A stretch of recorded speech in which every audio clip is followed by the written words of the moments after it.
Hey everybody, I hope you're ready for another fun lesson because we are starting a brand new unit today. And this unit is called Emotion Management. What does that mean, emotion management? What are emotions and what is management? And how do we put those two words together to make emotional management? That is what we're going to be learning all about in this unit, unit number 3, second step. So, of course, as always, I have our friend Puppy with us today, and we need to bring him to life. And once again, Miss N forgot her magic wand, so we have to say the magic words together to bring Puppy to life. So hopefully we can all remember them. Let's do one practice round, and then we'll say it all together. So after I count 1, 2, 3, then we all have to say strawberry shoes, skies that are blue, Puppy, come to life, right? And then Puppy comes to life. But we have to say it really, really happily with a lot of happy emotion, right? So after I count to 3, we're going to all say it together. 1, 2, 3. Strawberry shoes, skies that are blue, Puppy, come to life. Hurrah! Oh, Puppy, you're singing today. Look at you with your good voice. Well, Miss Ann, why is we on the computer again, having the lessons in the computer?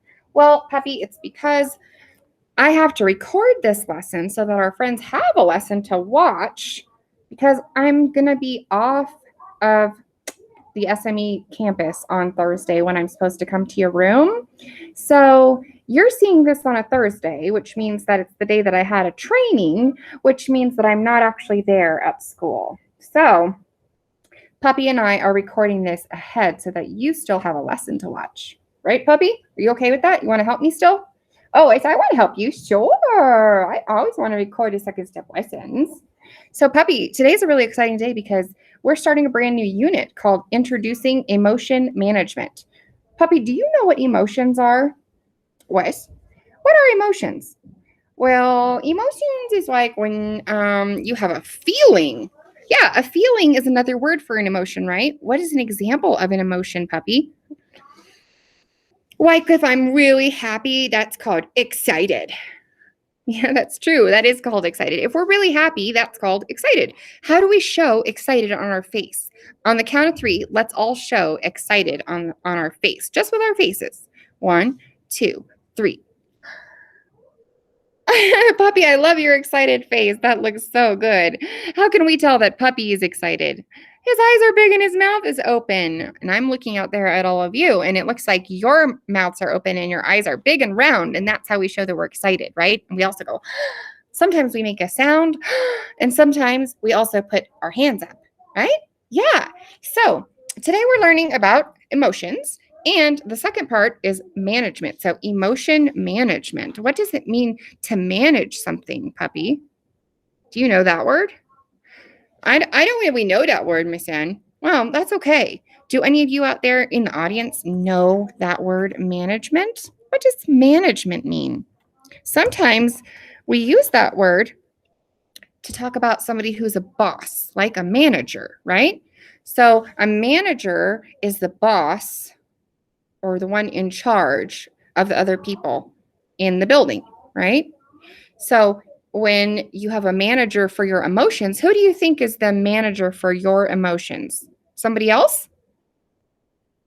No, and not somebody else. Nobody else can control your emotions. That's very true, Puppy. Nobody else can control your emotions. So then who is the manager of your emotions? Well, you are. That's exactly right, Puppy. You are. You are the manager of your emotions. You are in control of your emotions all the time. So sometimes we let our emotions get out of control, don't we? And today we're going to start a unit that teaches us all about how to help ourselves keep our emotions in control so that we can make safe and healthy choices for us and for everyone else around us too. So should we start our lesson, Puppy? I think so. Okay, Puppy, let's start our lesson. So today we're going to start with a game, and this game is called Foreman Says, the Frozen Feelings Factory. Whoa, try to say that 3 times fast. Frozen feeling factory, frozen feeling factory, frozen feeling factory. Huh, that's so hard. Yeah, it is. That's a lot of F words. Frozen feelings factory, right? So what is a foreman? A foreman is like the boss of a factory. So this game is sort of like Simon Says, but there's two rules. The first rule is that you're going to listen to the feeling that me, the foreman, the boss, says, right? I'm going to tell you to show a feeling with your face. And then your job is to, rule number one, listen for the feeling. And rule number two, show the feeling using just your face and your body language, no sounds. Okay, do we all understand? Thumbs up? Okay, so rule number three is then when the foreman says freeze and think, okay, then you are going to freeze your body and think of a time that you felt that feeling in a strong way. So for instance, like Puppy just said, excited. If I said, foreman says, show me excited, we might go, right? And then if I said freeze and think, we're going to freeze there and think about a time that we were excited. Like Puppy, what was a time that you were excited? When I got to go to Chloe's birthday party and see we liked a present that she opened, and we got to eat lots of chocolate cake, and it was lots of fun. Yeah, that's good. So that's a good example of a time when you felt excited. So Puppy, what would your face look if I said, show me excited? Good job, Puppy. And if I said, freeze and think, what would you do?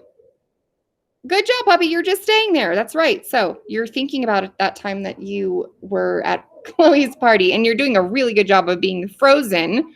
Okay, Puppy, you can be unfrozen now. Puppy. Just kidding. I was being really good at being frozen. I'm really good at that game. You are really good at that game. Wow. You're excellent at being frozen. Okay, so are we ready to play? So everybody can stand up. Miss Ed? Yeah. Could I be the foreman? Sure you can, Puppy. I'm sure they would love it if you were the foreman. You just have to use your best speaking skills so that they can understand what you're saying and you're nice and clear and loud, okay? Okay. All right. So here we go. Are we ready? We're going to start. We're listening for the feeling that foreman the puppy says.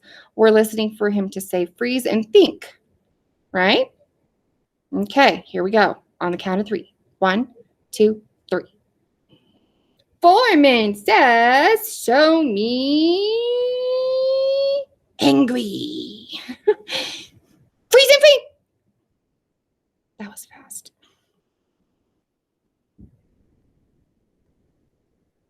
Okay.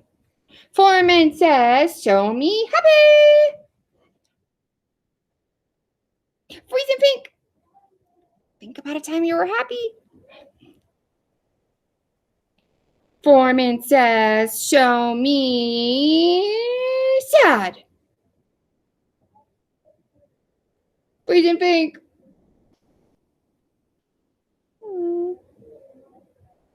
Foreman says, show me excited.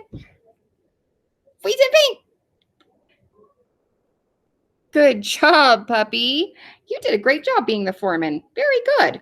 Now, we've been learning about feelings, haven't we? In our last lessons, in the 2 units that we've had before this unit, we have been learning about feelings.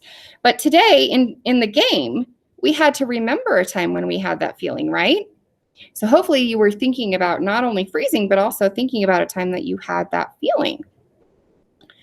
And when we have our story in our picture today, we're going to hear about a girl in the story who has a strong feeling too. And we're going to talk about what happens in our brain when we have a strong feeling, a strong emotion. Okay. So I'm going to show you a picture now and tell you a story about a girl named Tiana. Okay. So Tiana, I want us to look at the picture and hear the story and see if we can figure out how she might be feeling in this situation. Okay. So we're going to look at her face and her body language, and we're also going to listen to the story. So here's Tiana. She's in a gray shirt. Let's look at her face. How do we think she might be feeling? Puppy, do you know what you think? What does Tiana look like she might be feeling? Puppy, are you looking over the... Puppy, they have to see too, Puppy. Oh, sorry. Sorry, everybody. I was trying to see what Tiana was looking like. It's okay, Puppy. Here, Puppy, let me just turn it around for you. Okay, there. Now you can see. See? I think maybe Tiana is scared. Okay. Why do you think she's scared, puppy? What does it look like on her face that tells you she's scared? Well, her mouth is open, her eyebrows is kind of down, but I don't know. Her face looks kind of confusing. I don't really know how she might be feeling. I'm a little bit stumped too. Are you guys stumped? Did you guess how Tiana might be feeling just from looking at the picture? What are your guesses? Let's listen to the story and see what's happening in Tiana's world. So this is Tiana. Her friend just pointed out that her shirt is on backwards. Tiana realizes that her shirt has been that way all day. She just wants to hide. She starts wondering if anyone else has noticed that her shirt is backwards. Let's think about, now that we know the situation, how does Tiana feel? So I want you guys to do a turn and tell. Whoever is sitting next to you, I want you to turn and tell your partner, how do you think Tiana feels now that we know what the situation is? Her shirt is on backwards. Somebody just pointed it out to her and she realizes it's been like that all day and she just wants to hide. Puppy, let's do turn and tell. So I can be partner B and you can be partner A, puppy. So you're going to turn and tell me, what do you think Tiana is feeling now that we know the situation? 1, 2, 3, go. Miss Ann, I think that Tiana is probably, now that I know what happened, I think she's probably feeling embarrassed because she was wondering if anyone else had seen her shirt. I agree with you, puppy. Very good. So puppy was partner A. He told me he thinks that Tiana is embarrassed because she was wondering if anyone else had seen her shirt. And I'll add to that, puppy, she also said she felt like she wanted to hide. And I know if I feel embarrassed, that's how I feel. I want to go hide, right? So did any of you guess that Tiana was embarrassed? Good job. All right. So let's see what happens here. So hands up, raise your hand if you think that Tiana is embarrassed. I do. I think that. Okay, paw up, puppy. He's raising his paw. Good job. I also think that. Okay, so is embarrassment a comfortable feeling or an uncomfortable feeling? It's uncomfortable. It's really not very fun to be embarrassed. Yeah, it's pretty uncomfortable, isn't it? If you want to hide from a feeling, that is pretty much telling you that that's a pretty uncomfortable feeling, right? You can feel a little bit embarrassed or you can feel really embarrassed, right? So it's okay. We all feel embarrassed sometimes. So our bodies sometimes tell us that we're embarrassed by feeling uncomfortable. We have like an uncomfortable feeling in our body. What happens to you, puppy? What happens to you when you feel embarrassed? How do you know that that is the feeling you're having? Well, when I feel embarrassed, I get like butterflies in my stomach, and sometimes my cheeks get really red, even though I have fur, so you can't really see that. But underneath the fur, my cheeks is really red, and sometimes I feel like sweaty. Yeah, that sounds about right. That sounds like what embarrassment feels like, right? Butterflies in the tummy, feeling like you want to run away and hide. Your cheeks might get hot and flushed. You might blush, which means your face turns red, right? If something's really embarrassing. That's all true. Did you have the same ideas as puppy? Probably pretty close, right? Because embarrassment feels pretty similar for all of us. So let's think of a time secretly in your mind when you felt embarrassed. Okay? You don't have to say out loud what happened, but I want you to think about it. Think about the time that you felt embarrassed, and then raise your hand up when you hear how your body felt. Okay? And you're going to keep your hand up. Okay? So if you, when the time you felt embarrassed, had a hot face, keep your hand up. If you had a racing heartbeat, like your heartbeat was going really fast, keep your hand up. If your palms got sweaty, if you felt sick to your stomach, if you had wobbly legs, or you felt your feelings in your body, right? When you have strong feelings, It's hard for your brain to think clearly and make good choices sometimes. So now I'm going to teach you what happens in your brain when you have strong feelings. So for this, you're going to need to put your hand up like this. This is called the hand-brain model. And some of you have heard me say before, flipping your lid, right? You've heard me say that before a couple of times. This is exactly what flipping your lid is, okay? So when you have strong feelings, you can imagine that your thumb out here is the feeling part of your brain, okay?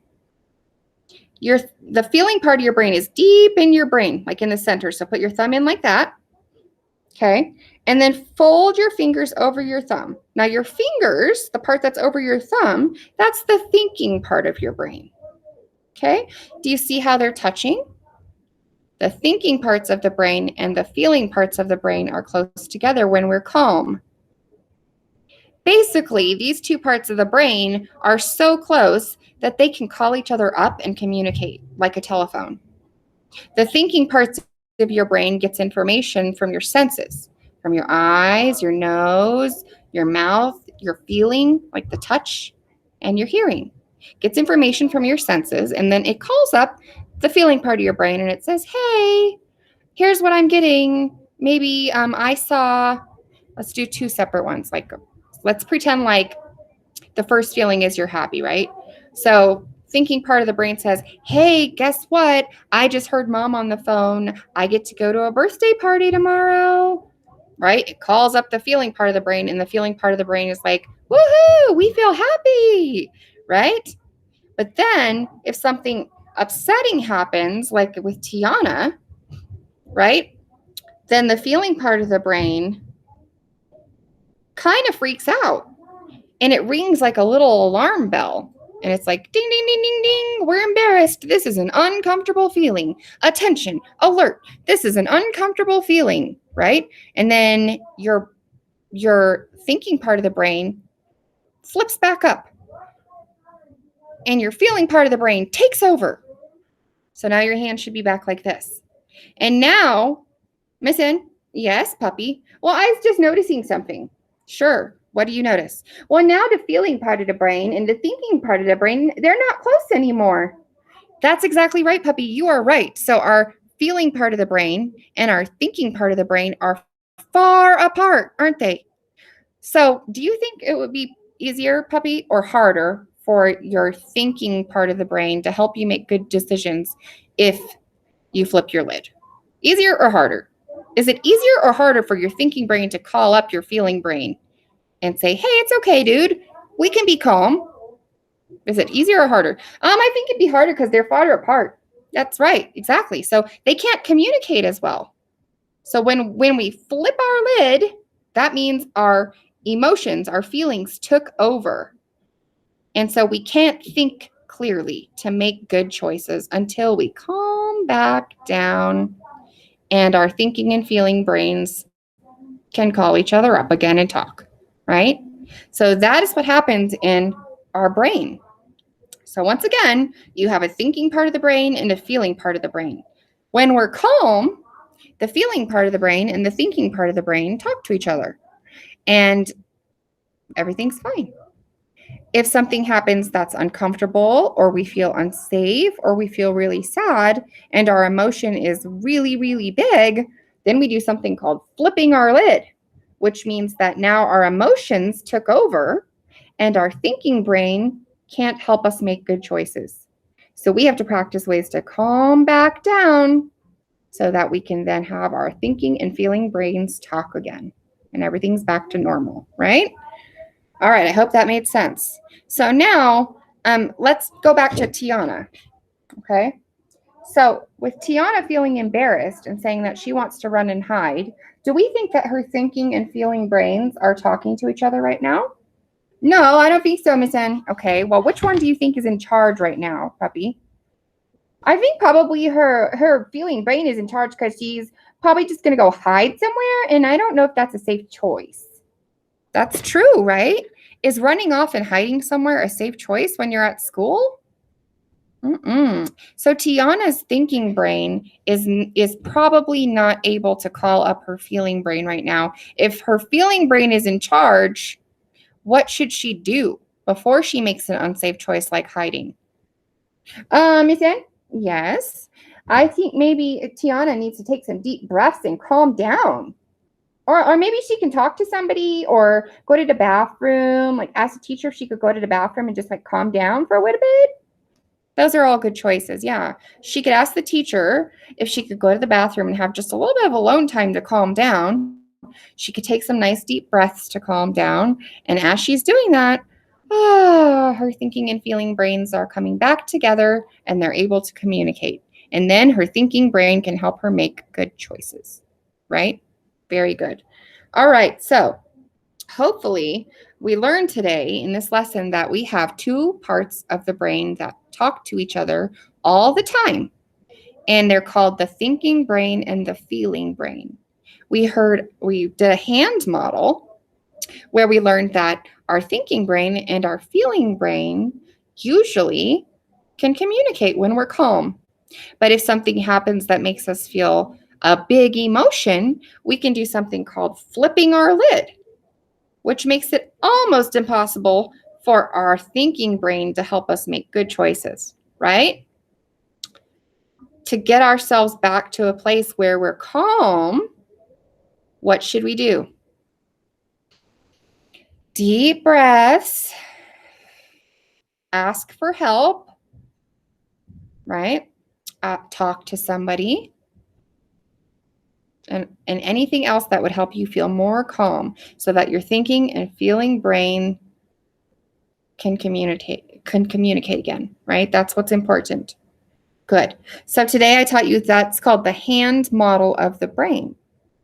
And we should think about the hand model of the brain when we have strong feelings, right? It's an easy way to understand what's happening in our brains when our feelings get too big and our thinking brain can't help us with making good choices. Sometimes we have uncomfortable feelings, and that's okay. Everybody has uncomfortable feelings sometimes. We're all human. Everybody gets embarrassed sometimes. Everybody feels sad sometimes. Everybody gets angry sometimes. But if we can learn ways that we can keep our thinking and feeling brains able to call each other and help each other out, then we're a lot happier and calmer, right? Yep, we sure are. Okay, so when you recognize your feelings, the thinking part of your brain can help to be the manager. That's why today's lesson is called emotion management. The thinking part of your brain is like the manager, right? Very good. I hope you all enjoyed this lesson today, and I can't wait to see you in person next time I visit your classroom. Bye. Bye, everybody. See you later. Bye, puppy. See you later.